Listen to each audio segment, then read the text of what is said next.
bantayan ko lang nig makasulod. Amo na nga, dinhi mato pa ni Apostol Pablo, nga mato pa niya daghan kay untang naghimo og mga mahimong magtutudlo sa balaod sa Dios. Apan wala sila makasabot sa ilang gipanulti og mga butang nga ilang di pamugos. Nga naman, wa nila sabta pag ay nga dunay pinakadulo o pinakagamot nga angay yung tagid kwaon. Ang nagtugas sila. Tud kay nga naman wa, nganong nahimong daghang palahubog. Tud kay damo, anong wa, nakano na maligya. Gibaligya mo ko ng tanduan o sigarilyo. Pero nga ginahanglan nga kun sa mga anak sa Ginoo nga gusto gid ka nga mga kuan makasulod og gingharian, iwasan nimo. Kay nakabalon man ka. Kay matod pa ang mga tao nga palahubog og mga bisyoso og mga masupakon sa Ginoo, gingon niya nga di gyud makasulod sa iyang gingharian. No? Muna nga dili nimo nagkamayan. Nganong dunay daghang mga tao nga naghimo ani?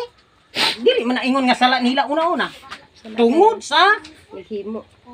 tinugdan, no? Naghimo. Ngano man ingon sila, oh, daghang king nanom og tabako.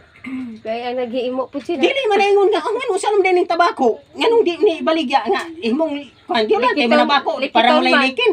Dili ang tabako gihimo lang ta na. Nganong gibugna sa Ginoong tabako, unsala na? Daghang purpose na. Ang usahan tabako, una-una, pwede na sa himoon nga pagpatay pang sapat. Oh. Himon kay nay himon muna sig himong flavor para nga mupatay sa mga sapat. Apan unsay nakahimo nakadaot? Ha? Himon ang sigarilyo. Gihimo Sige sigarilyo. suyop. Oh. Unya kay ikaw anang narik na di magin maglisom nagyan nagbiya. Maglisod. No, ay gid mo katingala nga napo mo ana ay mo ka problema kay ako gikan ko ana. Una-una di say-say nyo sa ko ana nga nagbisyo anang panabako.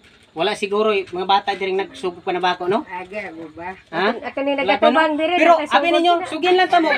Unsang tuiga ko nakabiya. Alin sa 6 anyos na kong pagpanabako nakabiya ko.